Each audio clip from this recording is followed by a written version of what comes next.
ಯಾವುದೇ ಕಾರಣಕ್ಕೂ ಅದನ್ನ ಕದಲಿಸೋದಕ್ಕಾಗೋದಿಲ್ಲ. ಲೀಡ್ ಅಟ್ಲೀಸ್ಟ್ ಉಳಿಯುತ್ತೆ, ಲೀಡ್ ಸಂಖ್ಯೆ ಹೆಚ್ಚು ಕಮ್ಮಿ ಆಗ್ಬಹುದು, ಆದ್ರೆ ಕುಮಾರಸ್ವಾಮಿ ಅವರು ಗೆಲ್ಲುತ್ತಾರೆ. ಅದ್ರ ಜೊತೆಗೆ ಕಾಗೇರಿ ಕೂಡ, ವಿಶ್ವೇಶ್ವರ ಹೆಗಡೆ ಕಾಗೇರಿ ಅವರ ಗೆಲುವು ಕೂಡ ಅಂತ ಅನೌನ್ಸ್ ಆದಂಗೆ ಕಾಣ್ತಾ ಇದೆ. ಎರಡು ಬಿಜೆಪಿ ರಾಜ್ಯದಲ್ಲಿ 2 ಗೆಲುವುಗಳು ನೋಡಿ. ಉತ್ತರ ಕರ್ನಾಟಕದಲ್ಲಿ ಕಾಗೇರಿ, ಉತ್ತರ ಕನ್ನಡದಲ್ಲಿ ಕಾಗೇರಿ, ಕೋಲಾರದಲ್ಲಿ ಜೆಡಿಎಸ್ ನ ಮಲ್ಲೇಶ್ ಬಾಬು 3. ಬಿಜೆಪಿ ಅಂದ್ರೆ ಬಿಜೆಪಿ ಪ್ಲಸ್ ಜೆಡಿಎಸ್ ಎನ್ಡಿಎ ರಾಜ್ಯದಲ್ಲಿ 3 ಖಾತೆಗಳನ್ನು ಓಪನ್ ಮಾಡಿದೆ.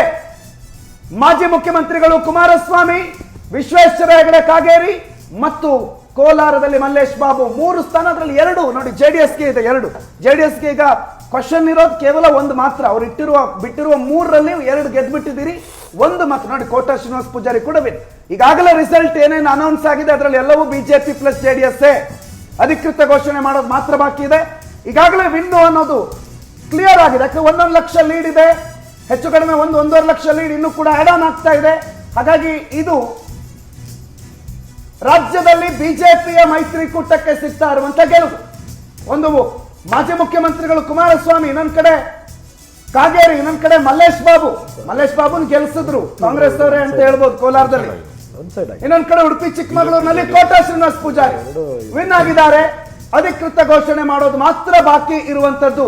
ಸೊ ಕರ್ನಾಟಕದಲ್ಲಿ ಬಿಜೆಪಿಯ 4 ಗೆಲುವು, ಉಳಿದಂತೆ 24ರಲ್ಲಿ 13-8-3, 13-8-1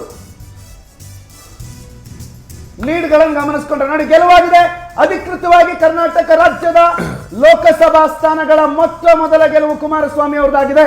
ಕೋಲಾರದಲ್ಲಿ ಜೆಡಿಎಸ್ ನ ಮಲ್ಲೇಶ್ ಬಾಬು, ಉತ್ತರ ಕನ್ನಡದಲ್ಲಿ ವಿಶ್ವೇಶ್ವರ ಹೆಗಡೆ ಕಾಗೇರಿ, ಉಡುಪಿ ಚಿಕ್ಕಮಗಳೂರಿನಲ್ಲಿ ಕೋಟಾ ಶ್ರೀನಿವಾಸ್ ಪೂಜಾರಿ. ಪಕ್ಕದಲ್ಲಿರೋ ದಕ್ಷಿಣ ಕನ್ನಡ ಬ್ರಿಜೇಶ್ ಚೌಟ ಕೂಡ ಲೀಡಲ್ಲೇ ಇದೆ.